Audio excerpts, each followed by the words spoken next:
experienced a little technical difficulty, but now we are good to go. My name is Amy Mooney, and with my colleague Adam Brooks, who's on sabbatical this semester, I curate this annual series that seeks to provide an accessible, timely, and lively introduction to the multiple worlds of contemporary art and current art discourse.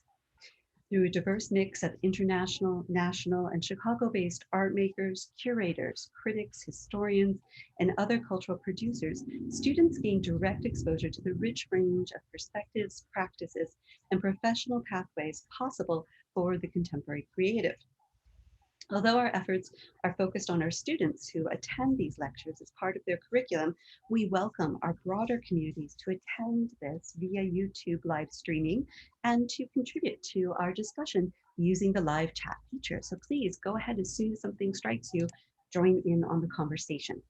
Please pose your questions as we listen and to consider the work of tonight's speaker, artist and faculty member, Joan Giroux.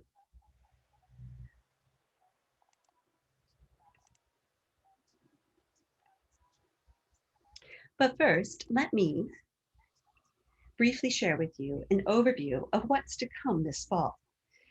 Though we have curated a cohort of diverse and creative thinkers, one commonality that they share is an interest in materiality.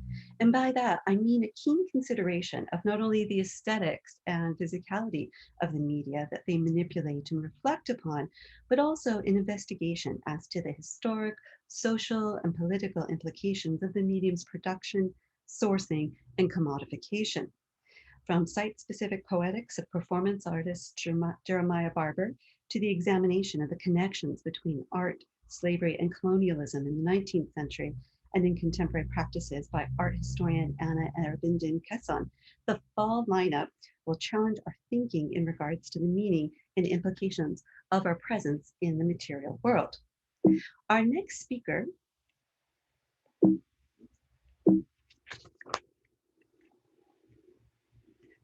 other than Joan Giroux, will be Jeremiah Barber, who will come to us on October 7th. And he's an alum of our BFA program. We will then hear from Anna Arabinden Kesson on October 28th. And then on November 18th, we welcome back our former colleague, Myra Green, who now serves as the chair of the Department of Art and Visual Culture at Spelman College. Myra will also share the development of a new body of work in fabric and abstraction that you see here that was on display at Korvimara Gallery last fall. And then on December 9th, we will welcome and conclude the fall semester with the work of multimedia artist Nicole Awai. Each lecture will be live streamed here on this channel from 6 to 7:30 on Wednesdays as scheduled. And we hope that you will join us again. I'd also like to take the opportunity to thank our support team, including our Dean, Dr. Rosita Sands, our Department Chair, Duncan McKenzie, and especially Mimi Yu, who runs our technology, and Gina Ordaz, who generates our media, contract, and documentation of these events. I would now like to introduce my friend and colleague, Joan Giroux. As a professor at Columbia, Joan teaches studio art, arts activism, and professional practice in the Art and Art History department. Her recent projects and exhibits include Marking Moments, shown at the Lay Block Gallery in Santa Barbara, and Saunter, Trek, Escort, Parade, Step, a collaboration with Lisa Cattori, performed at Flux Factory Queens Museum, and the Common Artist Project, an interactive project commissioned by Chicago's Museum of Contemporary Art.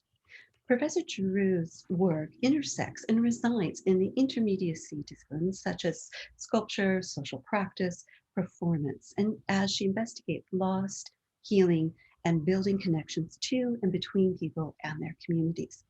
In current work, she explores relationships between bodies, trauma, and the environment, a most timely topic indeed.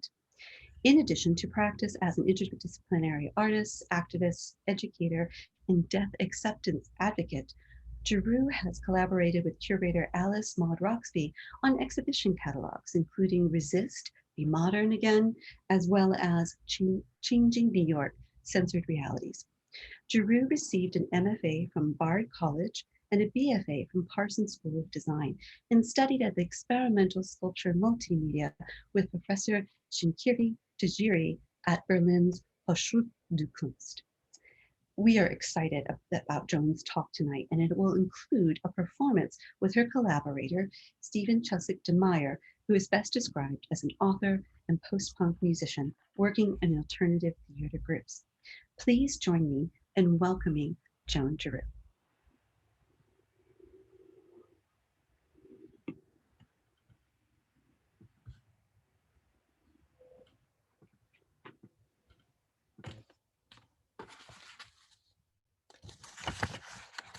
Thank you, Amy, for the introduction and for the opportunity to present my work to our students and in this current moment to a broader audience via live streaming. Hopefully everyone is here with the live streaming at this point. Some of what you see and hear during this presentation is not of my own making. The people and institutions who contributed to the presentation or the development of the work or both are too numerous to mention.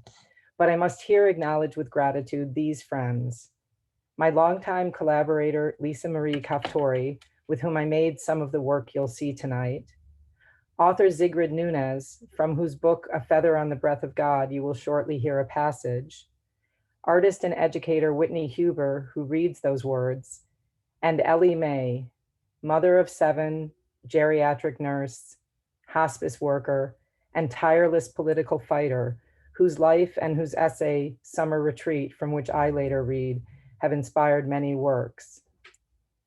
A special thanks to Stephen Cheslick de Meyer, twice my roommate, always my friend, sometimes my voice of reason. And I thank Columbia College Chicago and my students and colleagues there. My employment and the relationships I have found there have supported my work for the last 14 years, including this last sabbatical year. Before I get to the visual part of this presentation, I've titled this talk, Life Review, Marking Moments. Life Review is a body of work I consciously began in 2008, after the death of my mother. And marking moments is part of the process of this work. The term life review refers to a process described in psychology and gerontology in which individuals purposely and purposefully reflect upon and revisit life experiences in order to reconcile differences, to achieve resolution, understanding, and clarity, or to accept states of uncertainty. Part of this work involved my going back over family narratives, and later it involved me unpacking experiences as a young artist living at a time when the AIDS epidemic was reaching full throttle.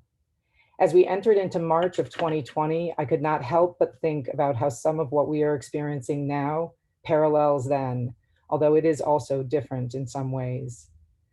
The work I'm doing now threads back to work I made as an undergraduate student at a time I was figuring things out, just as many of you in the ArtNow class are doing today. Reflecting on what I wanted to share tonight and how this could be meaningful to young makers and doers just beginning their artistic careers, I start with language, with words, with stories. The stories I tell tonight are part of what informs my practice and part of what informs this body of work. A body of work that asks us to consider the frailties of bodies, the traumas that have been and are being visited upon us, and the ways in which we respond to those traumas with sadness, anger, complacence, rage, reflection, and memory. John Berger begins his 1986 essay, Mother, with these words, written 1 month after his mother's death. When I read these, I remember thinking that from the age of 5 or 6, I don't recall worrying about the death of my parents, but I do recall a great deal of worry about the world. Images of the Vietnam War imprinted on my childhood imagination with every evening news. And though my mother had yet to begin what would be the second major work of her life, the first being that of mother to 7 children, perhaps even then my parents both had impressed upon us that they would one day die and that we should be prepared. Once, when I was driving with my mother, another car skidded and came hurtling toward us, missing us by a hair. At the moment when it looked as if we would die, she said, "Mama, what is love?" In yoga, there's an exercise in which you close your eyes and try to imagine a bright, white, shining light. Then to think of someone and to send that light to him or her and imagine it pouring down, surrounding, and protecting that person. I have never been able to do this exercise without my eyes filling with tears.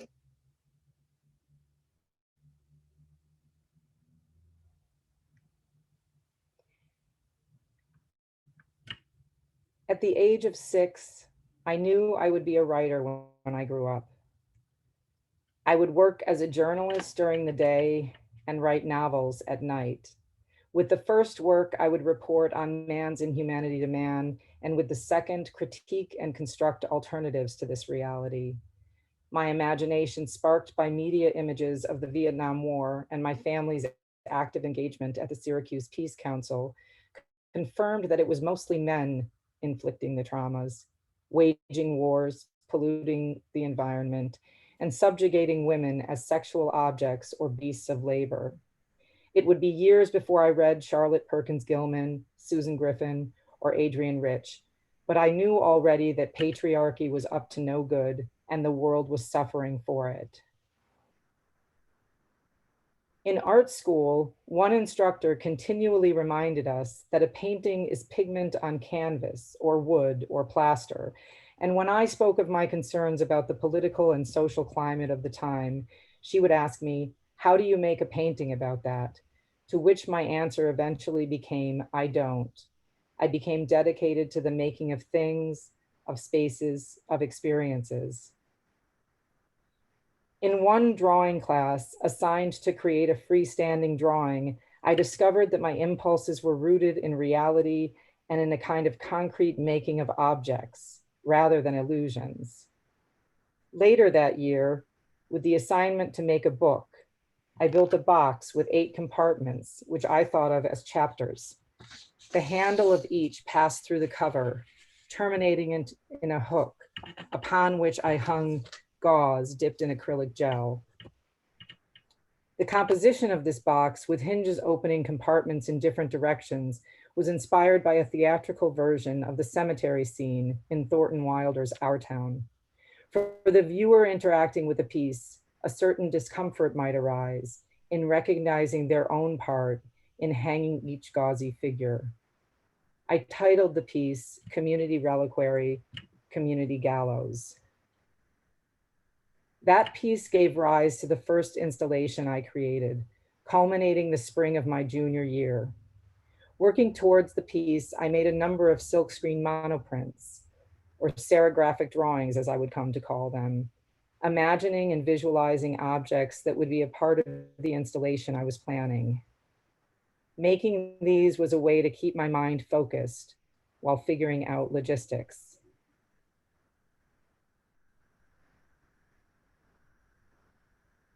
I created a diagram of the room, which was essentially a box, and that same wireframe box was a diagram of the central figure.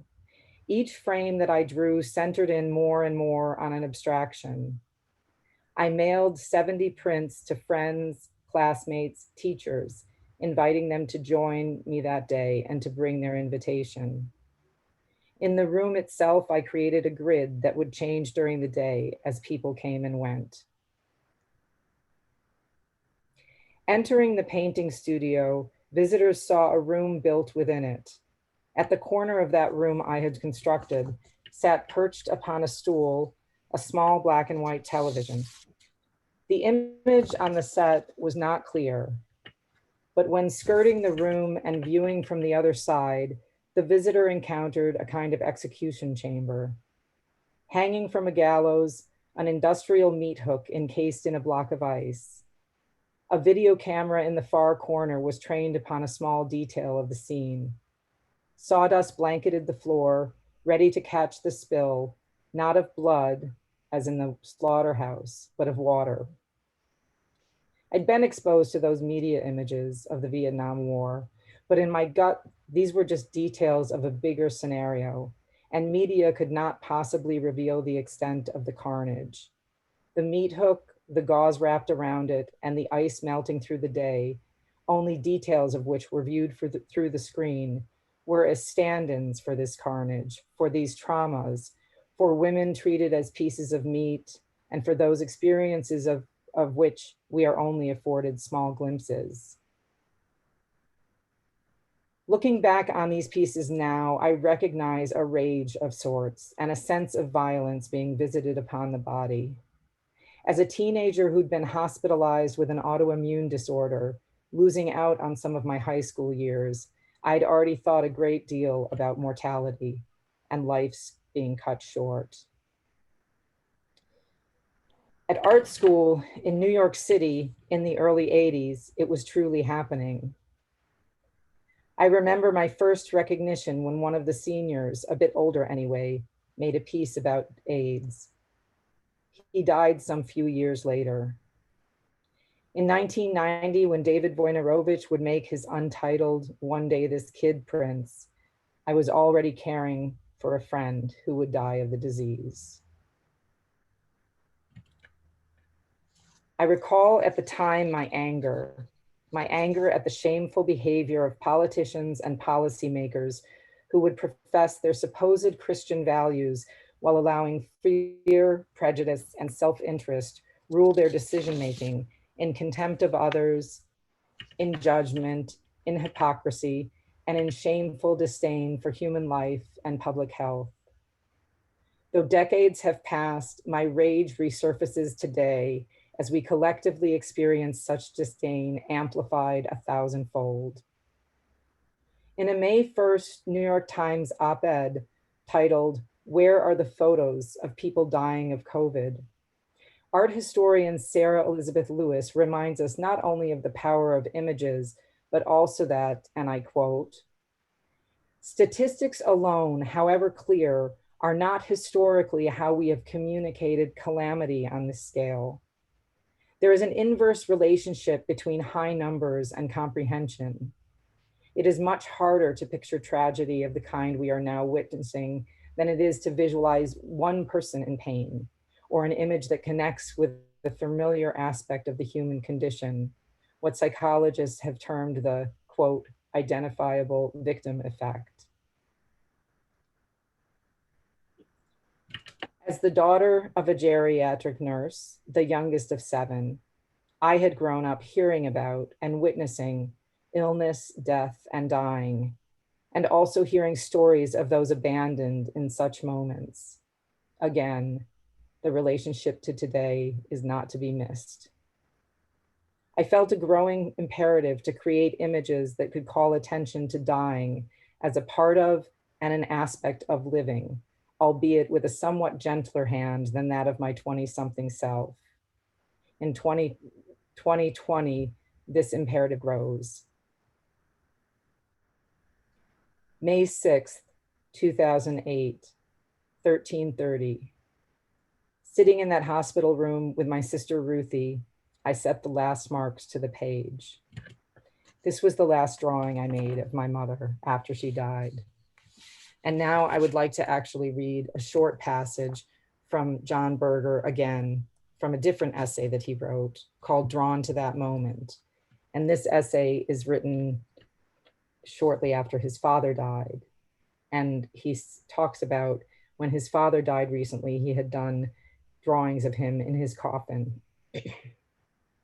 Beside my father's coffin, I summoned such skill as I have as a draughtsman to apply it directly to the task at hand. I say directly because often skill in drawing expresses itself as a manner, and then its application to what is being drawn is indirect.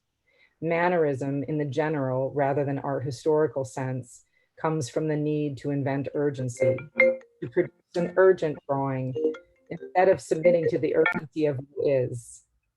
Here I was using my small skill to save a likeness, as a lifesaver uses his much greater skill as a swimmer to save a life. People talk of freshness of vision, of the intensity of seeing for the first time, but the intensity of seeing for the last time is, I believe, greater. Of all that I could see, only the drawing would remain. I was the last ever to look on the face I was drawing. I wept whilst I strove to draw with complete objectivity.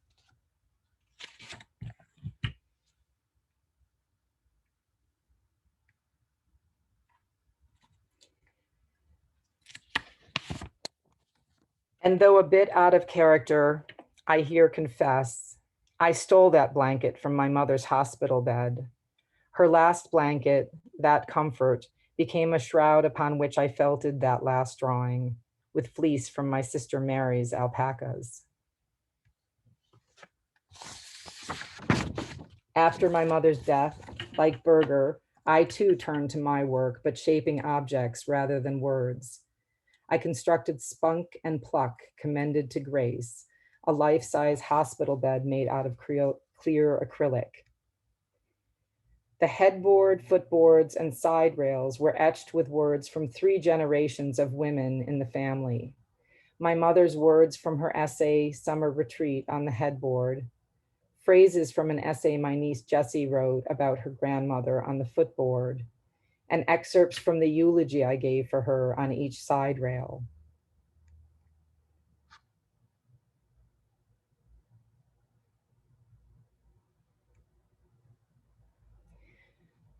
Some years later, invited to create a performative installation at Terrain in Oak Park by our friend and colleague Sabina Ott, who died 2 years ago, and her husband, John Paulette, I would create a facsimile of what my mother described about her summer retreat as she wrote. One sand pile, which was but a short distance from the cottage, was filled very often with sand, white as sugar, which my father had brought from a neighboring beach. It was to this place that we went when we were told to stay within hearing distance of our mother. In this sand pile, we made very good use of old kitchen utensils by producing sheets of beautifully shaped cookies and rolls and loaves of bread, which we thought surpassed those of the baker in Eagle River, considered the best in that part of the country. As a backdrop to the sandbox I built in Sabina's front yard, I suspended a transparency from the porch opening, montaging that handwritten passage with a postcard picture from Eagle River, Wisconsin. A continuous audio montage activated the space, weaving a narrative around the loss of a parent and memories of childhood. Over the course of the month-and-a-half-long installation, I invited colleagues and friends to respond to the site by reading texts about death, dying, and loss outside in the public space of the neighborhood. Some chose excerpts of texts by others, some read their own. These events formed a core of poignant and reflective encounters, framed in the interior space with an arrangement of family artifacts, including my father's hard hat, my mother's sewing kit, family linens, and portraits placed to create an environment of memory and nostalgia.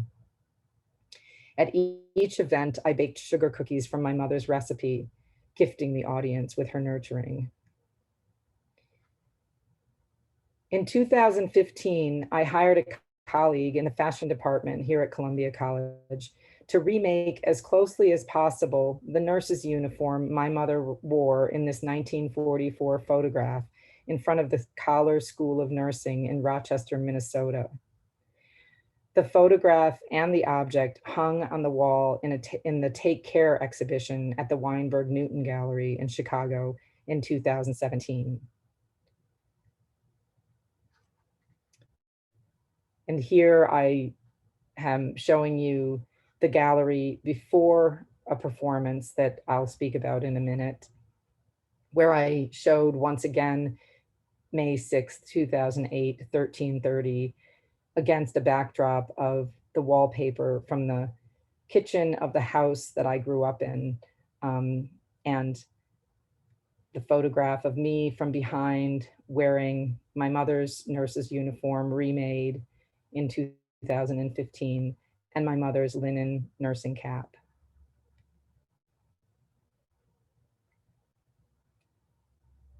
During the exhibition, Lisa Marie Kaftori and I had performed a small performance one evening. I'll give you a minute to read these words and then I'll continue.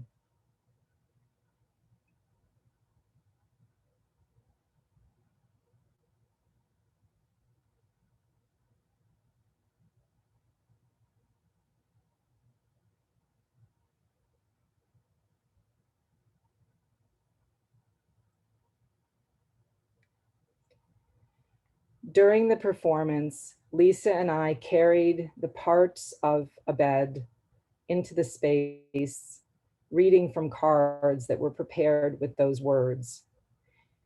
Those were snippets of text from a letter that we found in my mother's belongings after she died.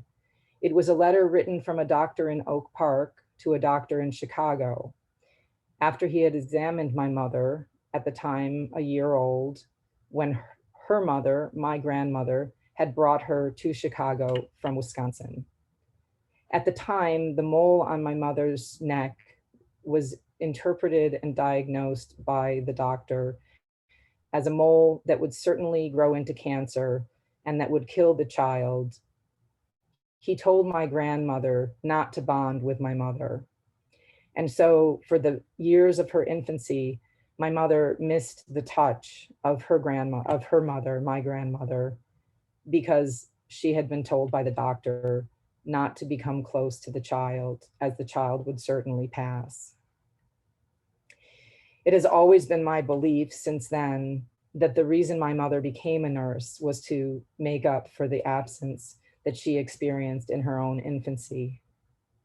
And in the performance that Lisa and I had done together, we charted out a line, like a lifeline, that we gathered up again at the end. And there you can see a photograph of my mother in the kitchen of the house where I grew up with the wallpaper, and the image there in black and white is an image that I can only see in color, because every time I see the pattern of that wallpaper, I see the colors of my kitchen growing up. And there she is sorting her recipes, as she was always particular about. That bed was inspired by a bed that I built for another performance in 2015. That performance, called Life Review, was the first of the Life Review, Sacrifice Best What Is Not Yours. It was inspired actually by, the title was inspired by the title of this painting that's behind me, which is a painting by my friend Matthew Ranger. And I began the performance dressed in patient garb with references to the autoimmune disorder I had suffered as a teenager. Going behind a screen, I changed into the nurse's uniform and came out onto the stage while a video montage and an audio montage played in the background. I cared at the side of the bed for my friend Matthew, who died in 1991.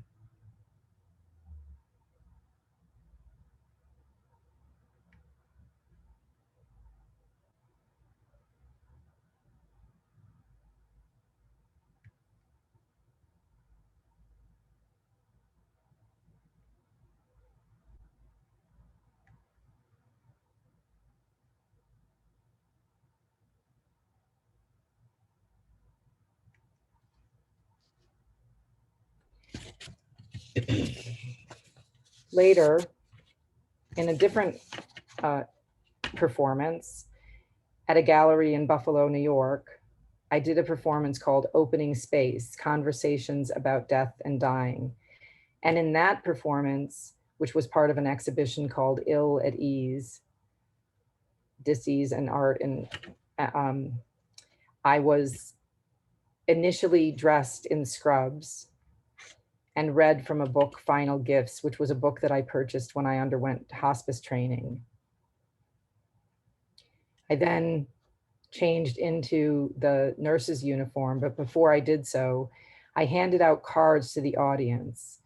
I explained that I wanted the audience members to write upon the cards the name of someone who they had known who had died.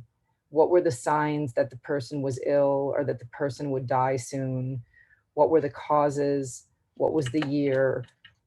It reminded me, actually, as I was doing it, of what we have to do every time we visit the doctor, when we have to fill out our health history.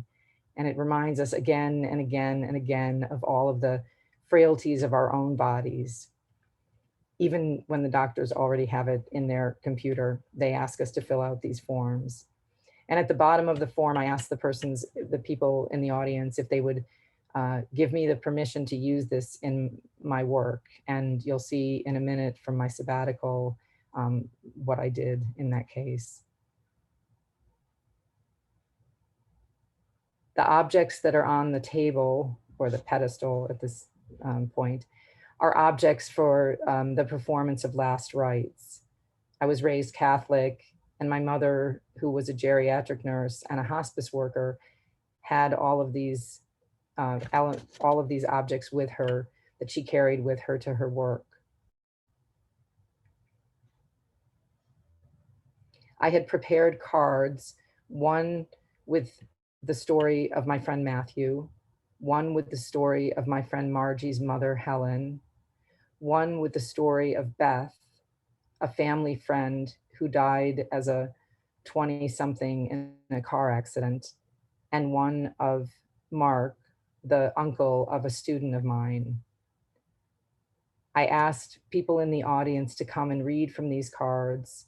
And after they read these stories, and I asked them if they would share a story of the person that they knew, I anointed them in a ritual of touch and a ritual of presence.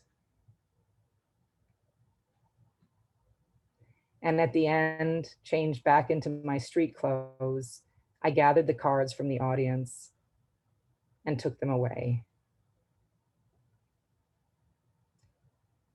And I show again here the Voinerovich, because its composition is what inspired this set of images that I began during my sabbatical in October of this past year in Santa Barbara. I used the anonymous woman and anonymous man icons from Facebook, and I placed those in the personhood of David Voinerovich in his 11-year-old self. And I framed them with the stories. In the case of the woman, it was the stories that I had prepared. And in the case of the man, it was the stories that had been given to me in pieces of data, in small snippets of text. And they were all printed with what I call a serigraphic drawing, with a method of drawings directly through the screen with crayons.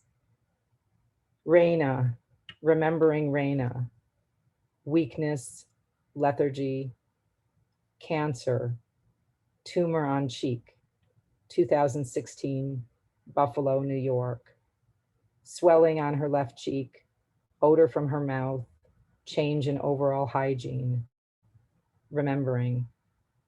Harriet, years of deterioration, then fell and broke hip and died 4 days later. Age, dementia, broken hip, 2016, Chicago. Harriet was my mom's mom. This made me be closer with my mom, understand adult-child divisions to be less important because I saw my mom as a daughter. Remembering, Alan, erratic behavior, depression, suicide, bipolar disorder, 2015, Southern California. More therapy, more drugs, more fear and tension, remembering. When I exhibited these pieces, I hung them with 3 of the male stories, story pages, story images, and 4 of the female, in the order in which the children in my family were born. The male, the female, the female, the male, the male, the female, and last, the female, the youngest, the tiebreaker, who gave the majority to the women in the family. When I exhibited these in this past October through January, they were exhibited at the Hospice of Santa Barbara. And I exhibited there also the DOB-DOD series. In the DOB-DOD series, I printed a background for the DOB series, date of birth, the wallpaper, this nostalgic wallpaper that is my nostalgia, but I think will also resonate for others with a kind of nostalgia. For people of a certain age, for others it will appear very much a throwback. And the DOD, date of death series, printed on patient gown fabric. Not the fabric, but a print of that fabric. And here again, you see my mother on the left, DOB, and on the right, DOD. And they hung in the gallery, in the hospice gallery, reflecting one another. And in the center, I hung these two blank frames, asking the audience, the viewer who came to see the exhibition, to project and think of their own person who they had lost, the person who died, and project that into that space, into that frame. I'm going to shift gears a little bit right now and talk about work that came directly after that work. And this is an installation that some of you may have seen last year at 623 South Wabash in the Alcove Gallery, in the Media Center, in the resource room. And it was an installation that I did together with Lisa Kaftori again. And in this installation, we created the shroud boards that were set for the infant, mother and father, and these shelves, which we thought of as a representation of something like a columbarium, which is a kind of a mausoleum type architectural entity where things like urns and reliquaries and things are placed into niches. And what we did was we created for each of the people for whom these memory boxes were made, with the outtakes from the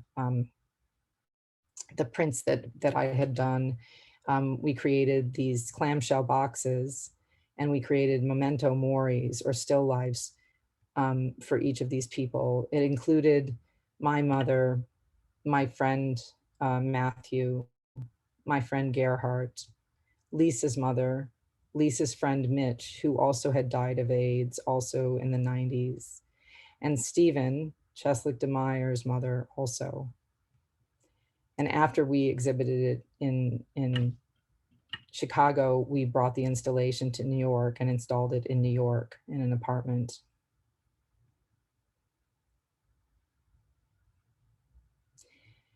And so here I come to Stephen's mother, Sharon Ann DeMeyer Cheslick.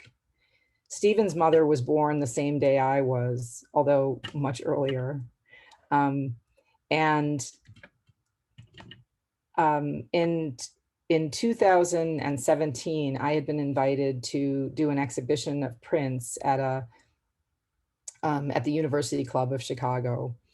And at the time, I decided that I was going to show some serigraphic prints that I had made in undergraduate year that had never been exhibited, and in graduate school also that had never been exhibited, and then work that I had done recently. And all of those prints were prints that were either related to an installation that I had made or that I was thinking of making, or to a performance. And in the case of the most recent work, it was the performance that I had done in memorial to Matthew. And when the exhibition was going to open, or before the exhibition was in the planning, I thought about creating a book that would have images from some of this work, but also that would have some text that might thread back through the things that were themes that revisited my work again and again. And so I asked my old friend, Stephen Cheslick DeMeyer, if he would like to write that text. And I gave him sort of free rein. I said, you can approach it however you want to. Here's Stephen's mother, D.O.B., and Stephen and his mother on the right, D.O.D. This is an image of him and his mother when she was older. And now I'd like to introduce Stephen to you. And then we're going to be doing a reading from the book that we collaboratively made called Marking a Moment. During my sabbatical, I Hoptic stitched many of these books, and I'll show you a little bit when we have the actual book. But first I want to give a little introduction to Stephen. So Stephen has been telling stories for 4 decades in New York, Nashville, Austin, and on the road as a songwriter, writer, and performer, including dozens of shows in the New York downtown music and theater scenes of the 1980s and 90s. From 1992 to 2002, with the neo-vaudeville duo Y'all, he made CDs, books, and a feature film, and performed across North America and Europe, and appeared on MTV and Comedy Central. His musical Lizzie began in 1990 as an experimental rock show, but has grown since into a full-length rock opera that has been seen in dozens of productions across the US, Canada, Europe, and Korea. Currently, he is developing a new musical called Jack, based on his high school diary. Stephen is a 2019 Jonathan Larson Grant finalist, a McDowell Fellow, and a graduate of the University of Texas at Austin with a degree in American Studies.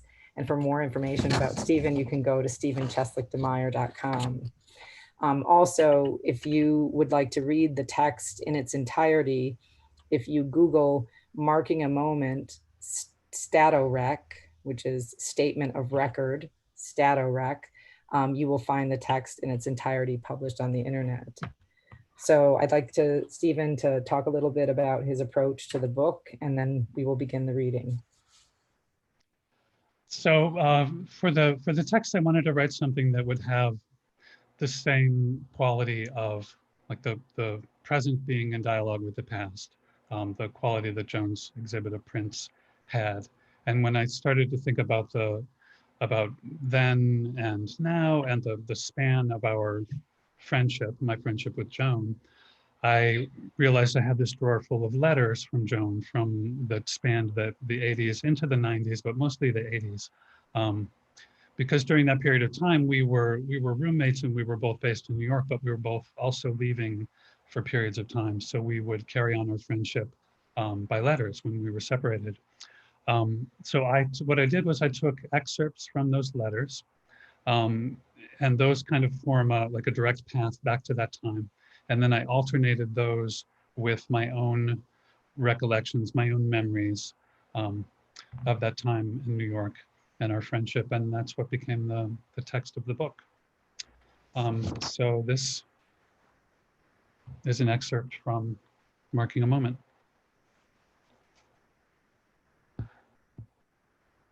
I met Eduardo, my first serious boyfriend, when I was 22, after I had dropped out of Parsons and spent a year working and trying to be a painter, but it wasn't sticking. We'd met, or rather stared at each other, when I was assisting Kes Sapkis with a class that Eduardo was taking, and then I saw him at the bar one night, and the friends I was with, Joan, I think, among them, goaded me into approaching him. I had had a couple of beers and smoked some pot, so when I stood up, my blood pressure fell, and I nearly fainted into his arms. We were inseparable until I moved back to Indiana in the fall to try to finish school, a plan which was already in motion and unstoppable before Eduardo was in the picture. We wrote to each other and talked on the phone every day for 4 months. I kept his letters in a shoebox, which the following April I would throw into a dumpster on Avenue C. While I was in Indiana, Eduardo sent me a Polaroid of himself with a small lock of hair taped to it. He had dyed his hair green and wanted me to see it. In December, I abandoned my school plans and returned to New York and moved in with him where he lived on 11th Street near Avenue C. Things fell apart quickly, but I stayed 4 more months until one night, soon after I had moved into the second bedroom, he brought home a boy he'd picked up at a club, and I kicked a hole in his bedroom door. Eduardo later married a woman, an artist, and they had a child together. But I only know this through mutual friends. We were never in touch again. In August of 2002, I was in Edinburgh performing in the festival near the end of my relationship with Jay, and I suddenly became curious about Eduardo. I emailed Joan, who contacted a mutual friend who had been close to Eduardo in school, who told her, and then Joan told me, that Eduardo had died of AIDS in 1992. Letter from Joan in Berlin, May 6, 1987. The weather here is not so great, too chilly.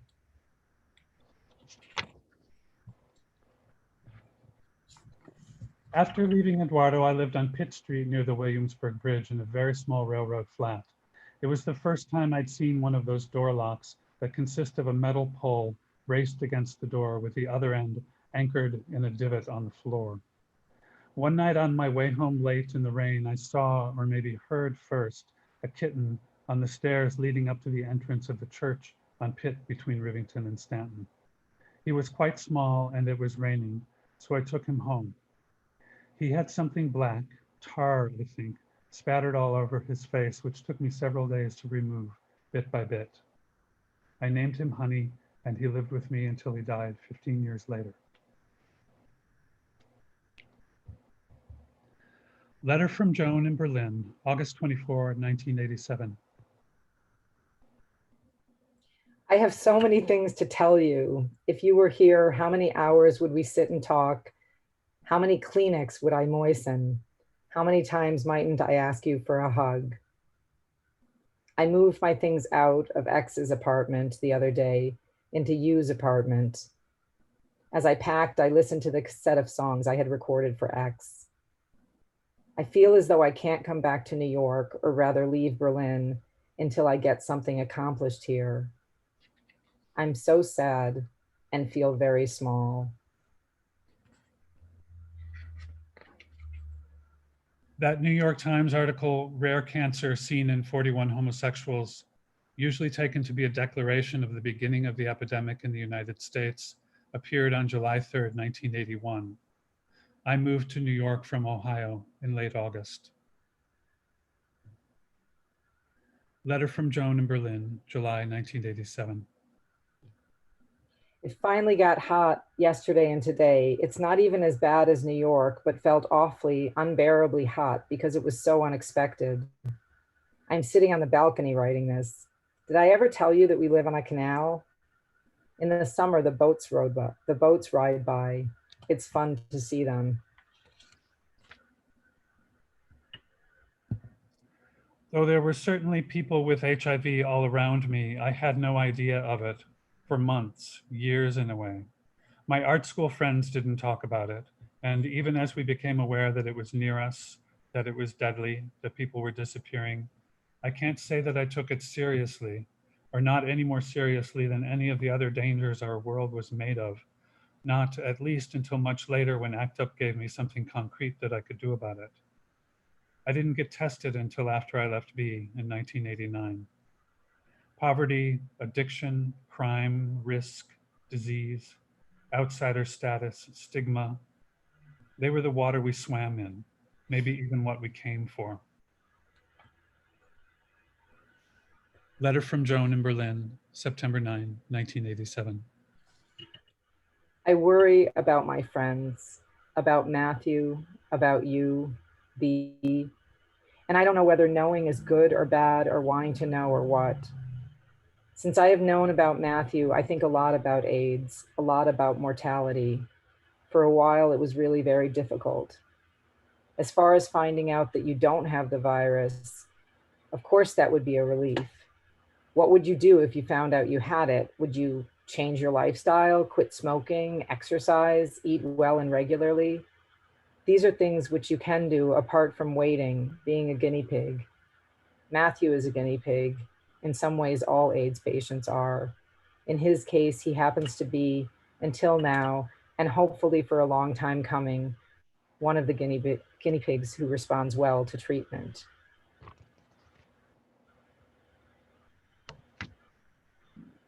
Lady Bunny, the Pyramid Club, Ethel Eichelberger, 3 teens kill 4, the bar on 2nd Avenue, heroin, Rolling Rock, the pot dealers on the corner of 1st Avenue and 10th who accosted us like tourists on our way to and from home every day, all day long, and the homeless in tents in Tompkins Square Park.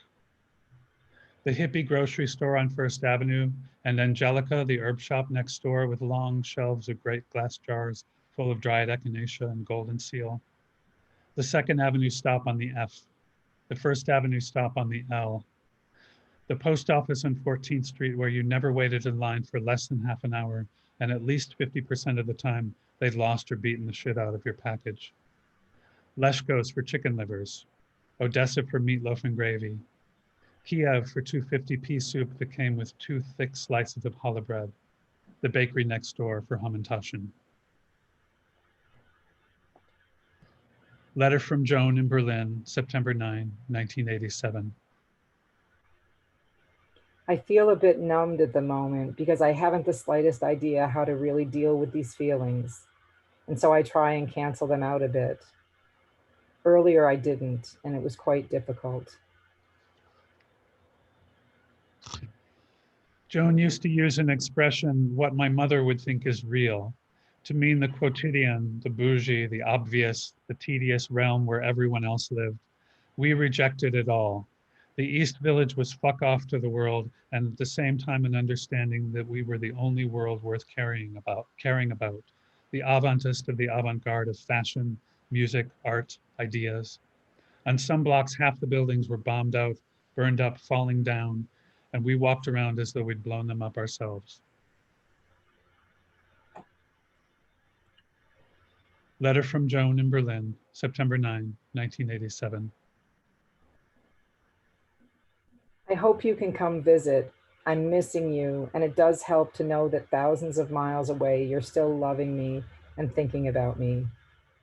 Thanks for the reminder.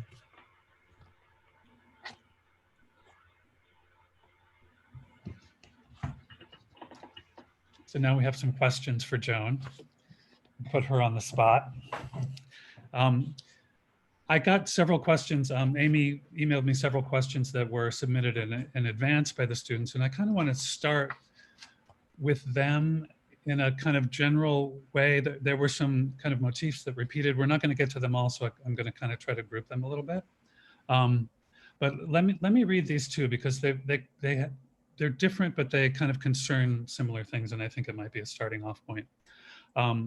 One question is, I love how the Remembering series was developed from the audience participation of Opening Space Conversations about Death and Dying, 2017, in the presentation where Joan was having the people fill out the cards.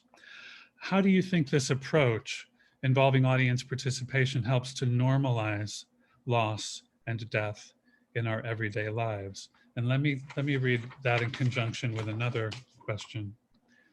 Your project Eco-Monopolies used gameplay to engage visitors in thinking about their role for shaping the future of green spaces and other natural resources. How did you decide or develop the mode of visitor engagement to be through gameplay and map interaction? So it's two different questions about the participation of your viewers, which is something that goes all the way back to your undergraduate work, where you're always creating these experiences that people are either indirectly and most often directly actually participating, actually making the art with you. So can you maybe talk about those separately, and then about how you see participation in general, like why that's important to you in your work? Okay, so first of all, I feel like a bad student right now because I was distracted for a moment because I had not stopped my screen share when I was supposed to. So can you just recap really very briefly the questions that you were just asking? Yeah, I mean, I want you I want to just hear your kind of feelings about the viewer audience, whatever you call them, participation in your work, particularly as it relates to these two questions. One was about um, the, let me find it, the filling out the cards, opening conversations where you had them fill out the cards and then you used Right. that stuff later. The other one was about eco-monopolies, where you used gameplay as a way to, for the audience to participate in the work. Mhm. Okay. So, so a couple of things, and I'm actually going to refer back to Sigrid Nunez and her book, A Feather on the Breath of God. That's a quote from Hildegard von Bingen, who was a mystic in the, Stephen, you probably know this, like 1600s, No, 1500s, it's earlier than that, earlier. like Anyway, six or 700, something like that. It's really old. so Hildegard von Bingen said this thing, a feather on the breath of God, which meant, which it's related to the idea that fate will take you places, that things will happen to you, that God will direct your life. And in my world, I don't really believe that God directs our lives. I believe that we direct our lives, and I believe that it's really critical for us to be active and to be proactive and to take action. And so, for example, for all of you Columbia students out there right now, you should look at the Columbia Votes Initiative. And for all of you citizens of the United States, you should exercise your right and responsibility to vote. But I think that comes, those kinds of ideas about participation in the making of the experience, has to do with these sort of deep thoughts about a sense that we are responsible for making our worlds. Also related somewhat to, I think back on when I was first exposed to Joseph Beuys and this idea of social sculpture, the idea that we all shape the world around us and that we create the social space that we're in. And so that's really important. And I think one of the questions you were asking also a little bit about play. And I think that play is something that, you know, people generally do like to play more than they like to work, which I have never really understood, because for me, the work is the thing that's sort of important. And in fact, everything is work in a way. And for me, I'm sort of looking forward to when I die that I can stop working, because I will no longer then be responsible for being this active participant in making my world. I will have ceased to be. But does that answer the questions? Yeah, but just in general, why are you drawn to having? I mean, I guess you have answered the question, but what led you there? I mean, you talked about how Regina, our teacher, talked about painting, and you decided that you didn't want to make representative, create an illusion. You wanted to create an experience. Was that the moment? Was that the epiphany? Where you wanted to talk about politics, you wanted to talk about social issues? Yeah, I mean, those were the things, yes. And for me also, talking about politics, I mean, politics is about power relationships, right? And relationships between people, right? It's not, and so for me, performance or interactive installation or an interactive sculpture, which sort of throws that idea of you, the artist, having a sort of the power and the ability to lead, but then also the participant having to sort of take that power and be proactive, was part of it. I can't actually remember. I do remember that freestanding drawing assignment and the book assignment, and that was in Tony Thompson's class. I do remember that those were sort of pivotal pieces, because I could have just, gotten a sketchbook and made drawings in the sketchbook, or done a handmade book, which of course, later in my career I would do. And it's interesting that, like I am constantly sort of drawn back to the idea of the book as an object, as an object to contain things. But yeah, and literature, again, I thought I would be a writer when I was younger. I thought I would be a writer. Literature has always been a really important part of my life. Reading has been also a really important part of my life. And part of it was reading about these potential other worlds, where things actually worked a little bit better, and where people weren't, you know, evil and disdainful of one another. Yeah. This is a really interesting question from a student, and because you know, a lot of this work that you're doing now, or you've been doing for the last several years, that's about death and dying and about mourning and memorial. It's heavy. It's heavy stuff. I mean, it's heavy emotional stuff for people to experience. But this student asks, in the art of being human, you were asked about the healing qualities of your work, even though you said that you do not think your work gives you any direct healing. Do you think that your work may have caused you to feel the opposite and has brought you more pain? And I think about that, and like in terms of, like, you know, self-care for the artist, and it's sort of basic question. It's heavy, heavy stuff, heavy subject matter. Is there some conscious process you have, some way that you have of dealing with that, with the emotional toll of making work like that? Or does the work do that? I don't think that the work does do that. And I did have the experience once of a colleague saying to me, maybe you should stop making work about death and dying and you'd be a little happier. But I don't really think that being happy is I mean, it's great. People can be happy, but I don't think that's the function of art. Kafka said once something like, and I'm paraphrasing here, that art should be like a knife, like something that breaks open the frozen sea inside of us, that hurts us like the suicide of a close friend. And I do believe that.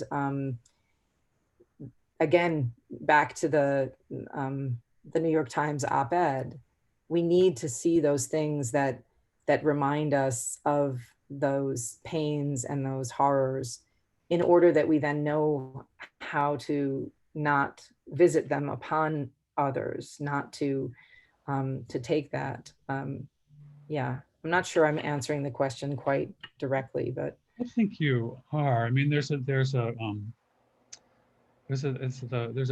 Buddhist tradition. I think it's Tibetan Buddhist, where there's a practice of regularly going to charnel houses, going to you know, sort of like mortifying yourself by looking at, like, you know, intense suffering and death and atrocity, so that it's not something that throws you off, that it becomes a part of your life, death and dying and suffering, um, right. which this work that you're doing seems to have some quality of that. Mhm. Like Yeah. a clear-sightedness about it. Yeah, I lost a bit of that first part of what you were saying, because my computer did that internet unstable, garbly moment. But Well, yes. I think you answered the question.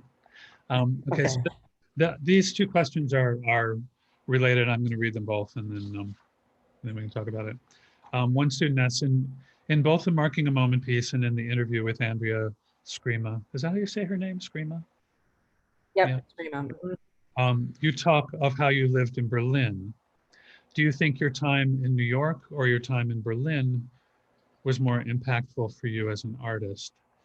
And then this question, do you think the practice and ideologies of being an activist artist has changed from the late 70s to the current moment? Similarly, and this is what relates to the other question, based on your experiences abroad in Germany, have you noticed a difference in approach or perception of activist art in Europe compared to the US?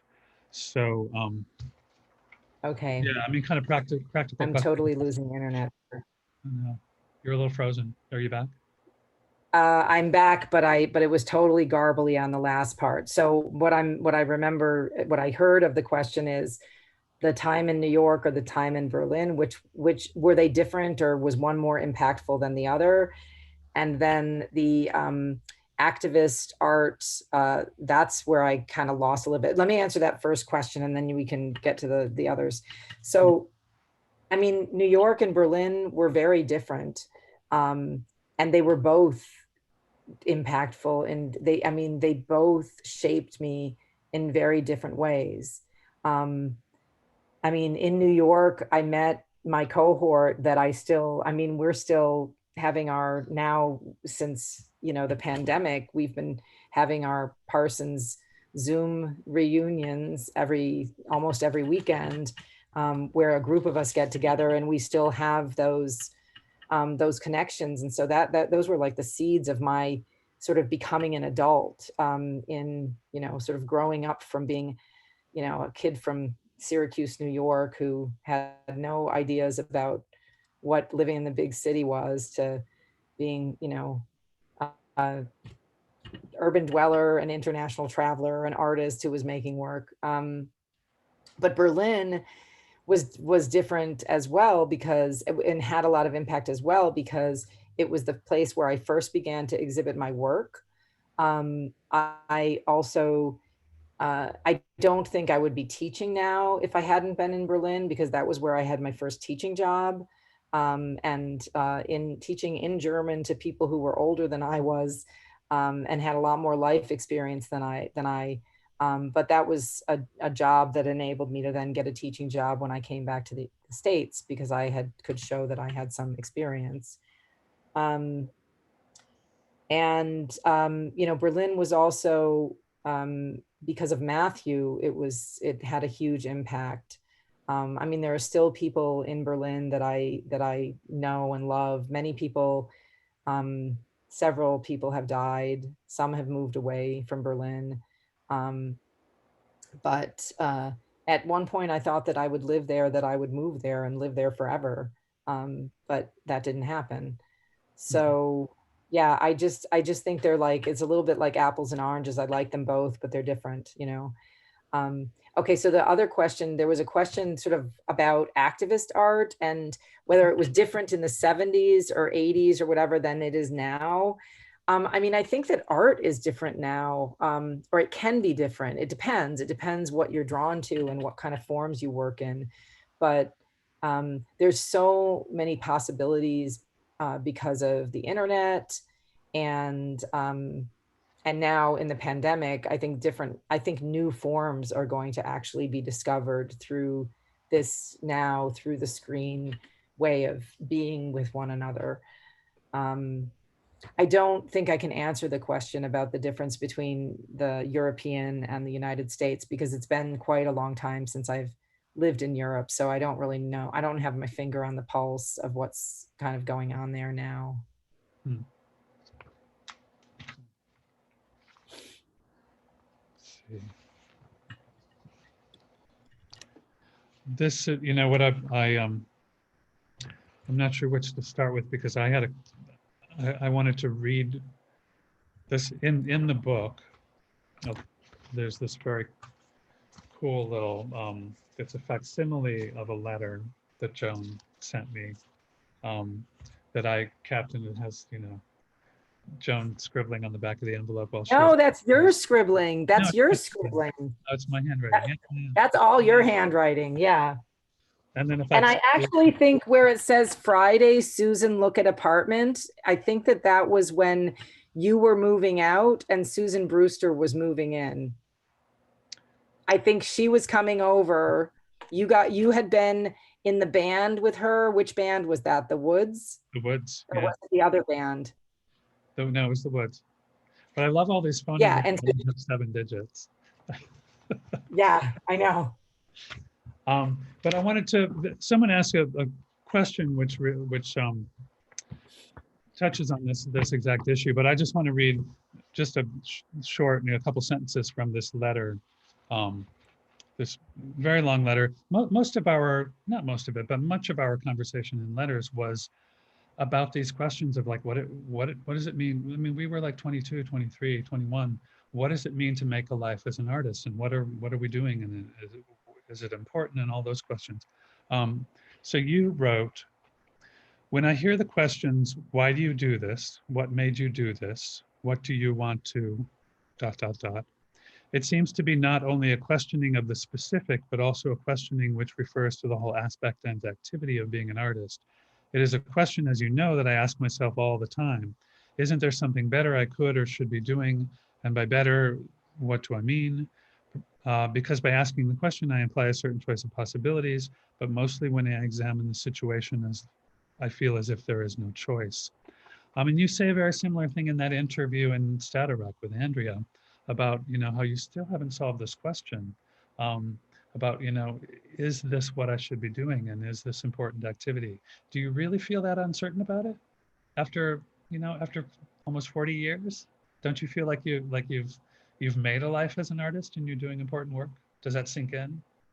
Or Yeah, I do feel like I've made a life as an artist, but I still sometimes question whether there are not things that one could do in the world that, and that one, and by one I mean myself, are there things that I should be doing in the world, that I should be focusing my energies towards, that are not art?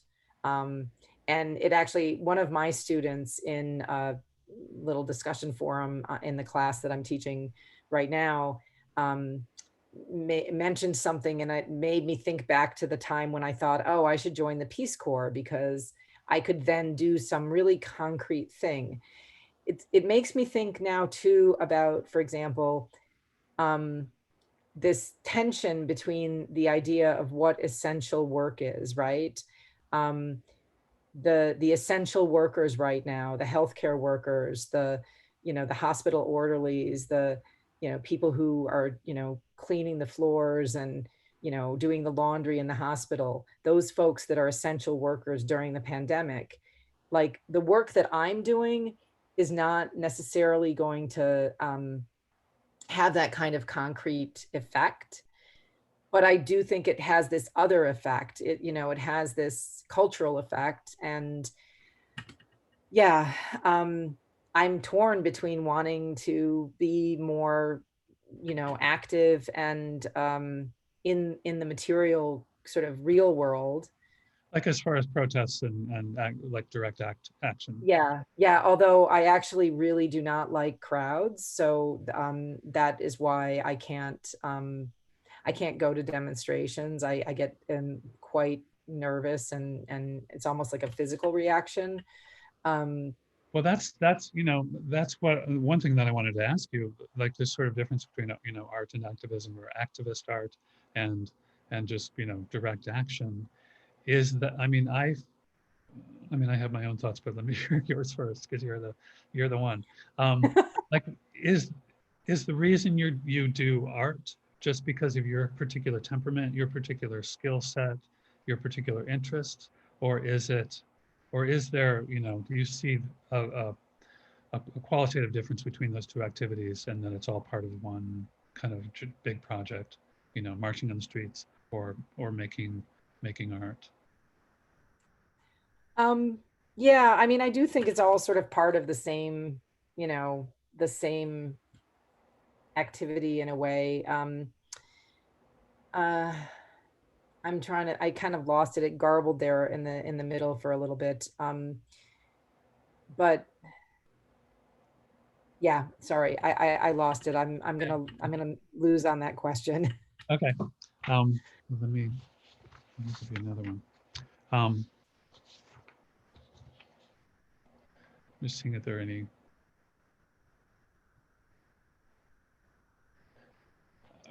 You were talking about Regina, who was Regina Gran, who was a wonderful painter, and she was our teacher, and for both of us had a big effect on our lives at that point, and we still, there are still reference points from her teaching. She was my art mother. I used to refer to her as my art mother because, I lived with her family, taking care of her son for a time. And, we were very close. She would say to us, your parents will never understand. Your parents will never understand. She said that several times, and she had this philosophy that art was an elite activity that was practiced by people who did it and who understood it, and that not everybody was going to. Um, but here, with that sort of I mean, that's what this question made me think of. Um, in an interview by the University Club of Chicago, you mentioned when working in projects, you think, what is something that the person who doesn't have the art historical or art theoretical degree is going to respond to? Considering the many ways which the world and new generations are evolving, how do you go about making projects that people of any background can process without dumbing down your work? Has your approach changed over the years due to the responses your work receives? Okay, so the beginning part of that, my internet is a little unstable, so it got a little garbly at the beginning, but so The person's wondering, do you consider the work in terms of anyone, it being accessible to anyone, or yeah, so um,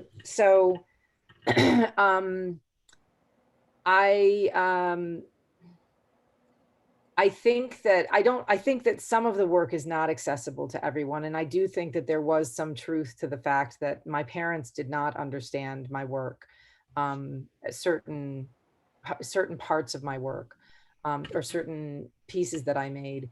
Um, I remember when I was living in Germany and I had a German boyfriend and I first met his parents, and the mother asked me, and this was in German, um, what are you working? Was arbeitest du? And I thought that she meant, what am I doing to earn money? Because in my world of understanding of what had value, like material economic value, work was the thing that earned you a living, that created income, et cetera, et cetera. And my artwork was certainly not that. And so but now I feel like I do try. I certainly, with the MCA project, for example, I was trying to make that project in the Commons something that anyone really could walk in and participate in the piece and try to understand it, and that they would get out of it different things depending on where they were coming from, but that it would be approachable for everyone. And I feel like this work right now, the work around illness, death, and dying is also somewhat related to that. That idea that it can reach people, because I want it to reach people, because I actually think that it's a really important thing in our society that we begin to actually speak about death and understand it as part of living, so that when we are faced with our own deaths or the deaths of those close to us, that we have a way of being present. do you we only have a few more minutes, but one student asked a question which I think is interesting, because your work deals with mortality and loss and illness, and to some extent the previous pandemic. Do you are the gears turning at all about any kind of work that addresses this current pandemic with this huge loss of life and the politics around that? Yeah, the wheels are definitely turning, but this relates back to another question that you asked before, the one about sort of taking care of oneself. I have not been able to do work during this time because this has occupied like almost all of my intellectual and emotional and psychological energy. Yeah, exhausting. Yeah, it's been exhausting. Yeah. Okay, well, That's a wrap. that's all the time we have. Yeah, that's great. Nice seeing you, Stephen. You too. Bye.